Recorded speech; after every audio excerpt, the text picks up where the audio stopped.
I stopped trying to lose weight. And that's when I actually lost it. I know how that sounds, but here's what nobody tells you. The harder you fight your body, the harder it fights back. I'm Claudia, and I'm about to walk you through 5 mental shifts that ended the war. Number 1 is the master key that changes everything, but most women who fix number 5 see results within weeks. See this woman? She is Rebecca. Stay until the end, and you'll see how I helped her lose weight because her problem wasn't willpower or discipline. Comment below where you're watching from, your age, and what the biggest problem you're facing during this period. I'm replying to every single one with personalized tips and advice. Number 5. Every emotion you don't name becomes a calorie you eat. I'd be standing in front of the fridge, hand on the door, not even hungry, just done. Done with the day, done with decisions, done with being responsible. And I tell myself it was a discipline problem, that I just needed more willpower, that if I could just white-knuckle it through one more night, I'd finally get this under control. But then I started asking a different question. Not, what should I eat, but what am I feeling right now? And that question rewired everything. Because I wasn't hungry, I was exhausted, I was frustrated, I needed an off button for my brain, and food was the only one I knew how to press. Here's what's happening in your brain when you do this. Research using brain imaging shows that when you name an emotion, when you actually put words to what you're feeling, activity in your fear center drops by 30%. 30% just by saying, I'm anxious or I'm overwhelmed out loud. But when you don't name it, when you just feel this vague, uncomfortable thing in your chest and you can't label it, your brain registers it as an emergency. And the protocol for emergencies is simple. Put something in your mouth now. Get glucose, get dopamine, get relief. So the craving isn't about the food, it's about the unnamed feeling that your brain is trying to shut down as fast as possible. Here's the practice that changed everything for me. Hand on my stomach, one question. Am I hungry or am I feeling something? And most of the time, the answer is immediate. I'm not hungry, I'm tired, I'm lonely, I'm bored, I'm done with today and I want it to be over. And the second I name it, the craving deflates. Not because I'm suppressing it or fighting it, but because my brain finally knows what it's dealing with. The emergency is over. The fear center calms down, and suddenly I have a choice instead of a compulsion. I remember the first time this actually worked. I was standing in the kitchen, hand on the pantry door, and I stopped, put my hand on my stomach, asked the question, and the answer was so clear it almost made me laugh. I wasn't hungry. I was pissed off about an email I'd gotten 3 hours earlier and hadn't dealt with. So I didn't eat. I went and wrote a response to the email. 2 minutes, done. Craving gone. And that's when I realized every time I'd been breaking my diet at night, I wasn't breaking anything. I was just trying to turn off feelings I didn't have words for. Studies show this pattern is everywhere. Women who can't identify their emotional state are significantly more likely to emotionally eat, not because they're weak, but because their brain is doing exactly what it's supposed to do when it detects a threat it can't name. So number 5 is simple. Name it, out loud if you have to. I'm anxious, I'm lonely, I'm exhausted, and watch the craving lose its grip. But this only works if you're not also torturing yourself with the scale every single morning, which brings us to number 4. Number 4, the scale weighs your relationship with gravity, not your worth. I used to weigh myself twice a day, morning and night, and my entire mood was determined by that number. Down a pound? Amazing day. I was unstoppable. I was finally figuring it out. Up a pound? Failure. Everything I'd done was pointless. I might as well quit now. And here's what nobody explains when you're in that cycle. The scale doesn't measure fat. It measures your total relationship with gravity.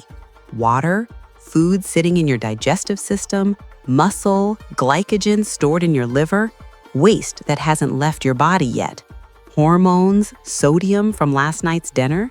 It's measuring everything, and you're treating it like it's measuring your worth. I remember one morning I stepped on the scale and I was up 4 pounds from the day before. 4 pounds overnight. I sat on the bathroom floor and cried because in my head, that meant I'd gained 4 pounds of fat in 24 hours, that everything I was doing was broken, that my body was broken. But here's what actually happened. I'd had sushi the night before, soy sauce, sodium. My body held on to water to balance it out. That's it. That's the whole story. But I didn't know that, so I got upset. And here's where it gets insane. Getting upset about the number releases cortisol, stress hormone, and cortisol creates belly fat. Studies show that emotional reactions to weight measurements actually trigger fat storage mechanisms. Your body interprets the stress as a threat, and it holds on to fat as protection. So I was literally weighing myself fat. The scale would go up, I'd panic, cortisol would spike, and my body would store more fat in response to the panic. The scale wasn't the problem, my reaction to the scale was the problem. And once I understood that, I realized I had to break the addiction, because that's what it was, an addiction to a number that didn't even mean what I thought it meant. So here's the new protocol. I weigh myself once a month. That's it. And the second I step off, I immediately focus on something else. How my jeans fit, how I slept last night, my energy level at 3 p.m. Because those things actually matter. The scale doesn't.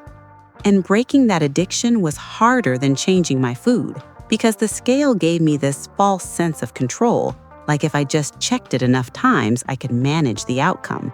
But you can't manage water retention. You can't manage hormonal fluctuations.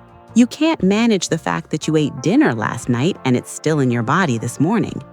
All you can manage is your reaction, and your reaction is either feeding the stress cycle or breaking it.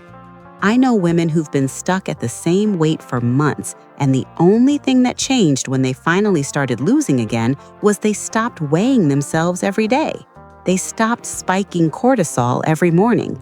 They stopped telling their body there was an emergency, and their body finally had permission to let go. So number 4 is this. The scale measures gravity. It doesn't measure progress, it doesn't measure effort, and it definitely doesn't measure your worth. Step on it once a month if you want data, but the rest of the time, measure the things that actually tell you if your life is getting better. Now you're managing emotions and ignoring the scale, but there's another trap, the exhausting belief that you need to be disciplined every single moment of every single day. That's number 3. Number 3, discipline is just decisions made when you are calm. Here's the myth. Disciplined people have more willpower, stronger character, better genetics. They're just built different. And here's the reality. They use less willpower, not more. I have a friend who eats the same breakfast every single day, eggs and avocado. That's it. Has for years, and she never thinks about it. She doesn't stand in front of the fridge debating options. She doesn't negotiate with herself about whether today's the day she deserves something different. She just makes eggs because that's what she does. And I used to think that was boring, that she was missing out, that I needed variety and options and freedom. But then I started paying attention to my mornings, and I realized I was spending 20 minutes every single day having an exhausting internal negotiation about what to eat for breakfast. Should I have oatmeal? But I had that yesterday. Maybe eggs, but I'm not really in the mood. What about that leftover pizza? No, that's not healthy. But I'm hungry now and I don't want to cook. 20 minutes every morning just to decide on breakfast. And here's what nobody tells you about decisions. Research on decision fatigue shows that every choice you make drains from the same mental tank. It doesn't matter if it's a big decision or a small one, your brain is using the same resource. So by the time I got to 6 p.m., after a full day of work and emails and putting out fires and making 100 tiny choices, my tank was empty, completely empty. And that's when I'd stand in front of the pantry and eat whatever was easiest, because I had nothing left, no resources, no capacity to make one more good decision. Studies show that people who pre-decide their meals are 60% more likely to stick to their health goals. 60%, not because they have more willpower, but because they're not using willpower at all. They decided once when they were calm and clear-headed, and now they're just executing. So here's what changed everything for me. Sunday afternoon, I sit down with a notebook. I make all my decisions for the week when I'm relaxed and my mental tank is full. Breakfast, eggs and avocado every day, done. Lunch, salad with protein, prepped on Sunday, done. Dinner, written on a note on the fridge. Dinner at 6, walk at 7, kitchen closes at 8. And I know how that sounds. It sounds restrictive. It sounds like I'm taking away my freedom. But here's the paradox. Structure creates freedom. Because now when 6 p.m. rolls around and I'm exhausted, I'm not making a decision, I'm just following the plan that calm, clear-headed Sunday Claudia already made for me. I'm not using willpower, I'm not fighting myself, I'm just executing. And the mental energy I used to waste on food decisions, I get to use it for things that actually matter. I remember the first week I did this, I was shocked at how much easier everything felt. Not because the food was different, but because I wasn't spending 12 hours a day negotiating with myself about what to eat. The decision was already made, I was just showing up. And that's what discipline actually is. It's not some superhuman ability to resist temptation in the moment. It's the ability to make decisions when you're calm and then trust yourself to follow through. So number 3 is simple. Stop trying to be disciplined in the moment. Make your decisions on Sunday when your brain is clear, write them down, and then just execute. Because willpower is a tank that runs out, but a decision made once when you were calm, that lasts all week. Now, here's where it gets interesting. All of this falls apart if you're still operating from the belief that your metabolism is permanently damaged, which is why number 2 changes everything. Number 2. Your metabolism isn't broken, it's adaptive. Here's the lie most women believe.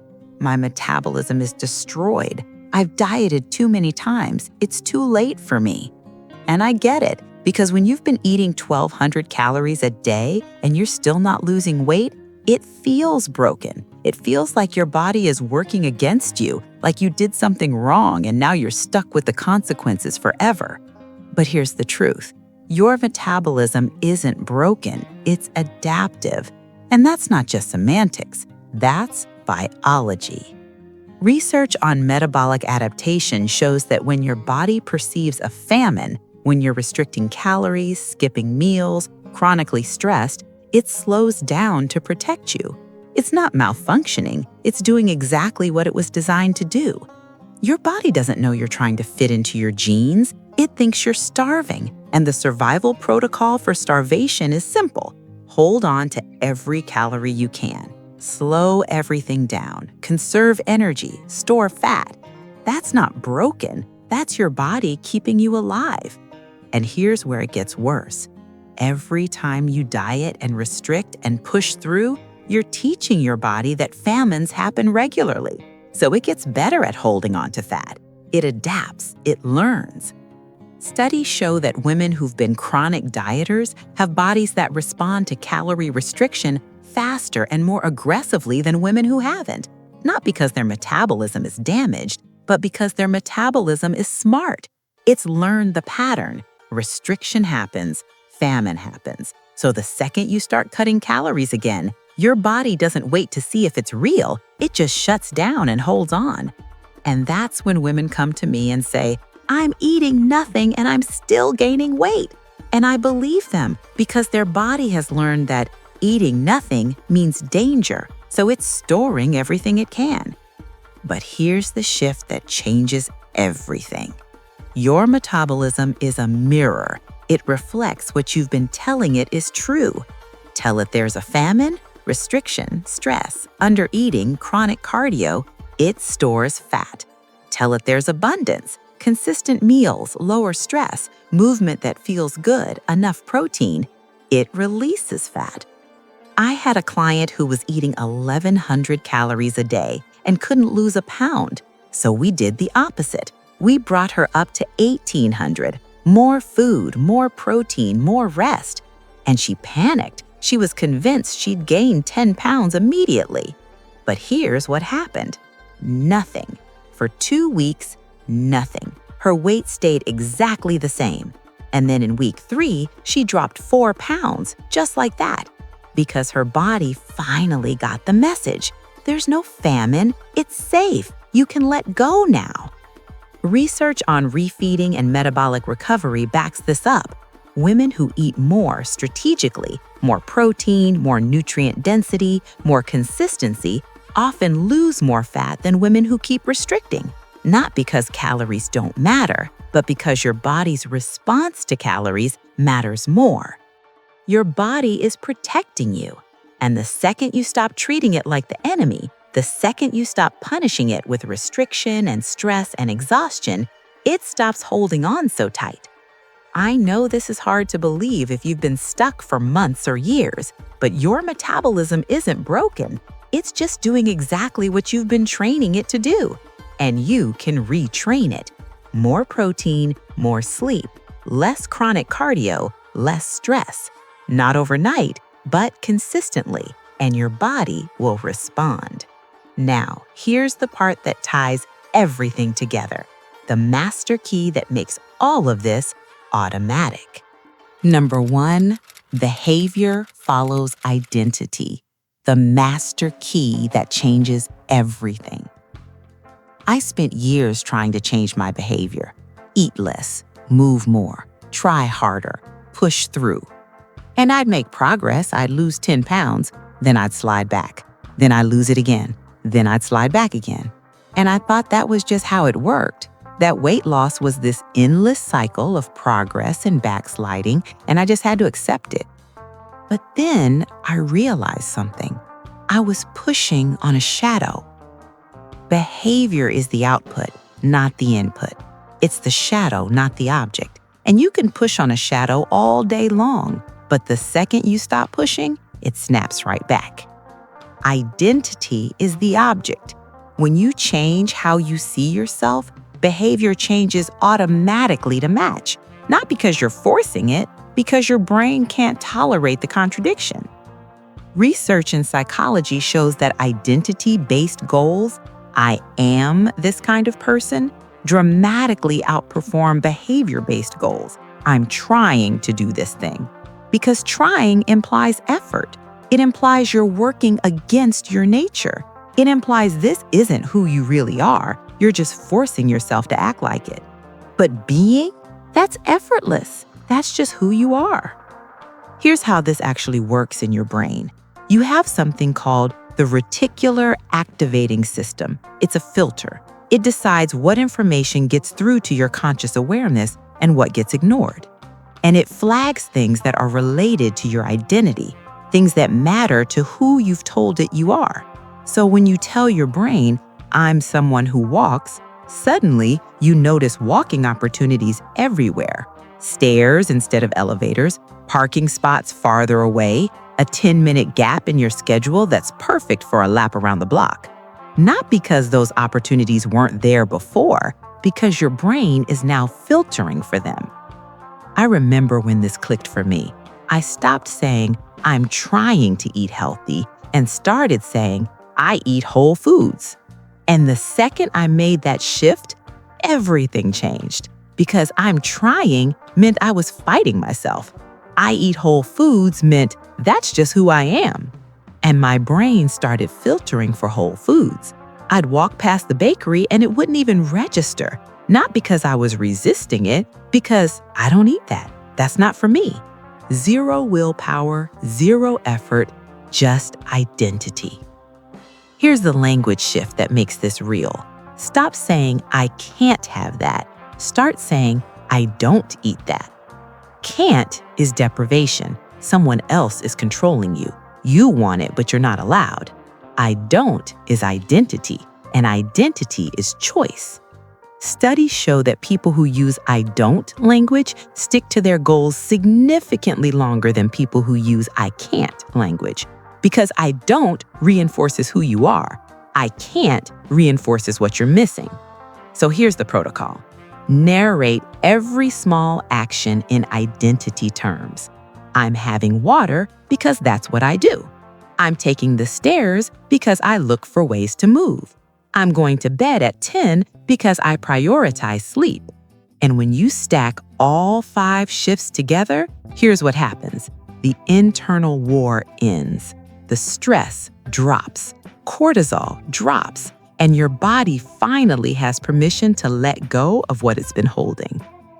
On the screen coming up, and I'll see you in that next video. If you find this video valuable, please give a like. By doing this, YouTube will show this video to more women who might benefit from it, allowing you to help others as well. Thank you. Click on this video now to access our Menopause playlist. We cover everything you need to know: exercises, diet plans, supplements, and more. Don't miss out.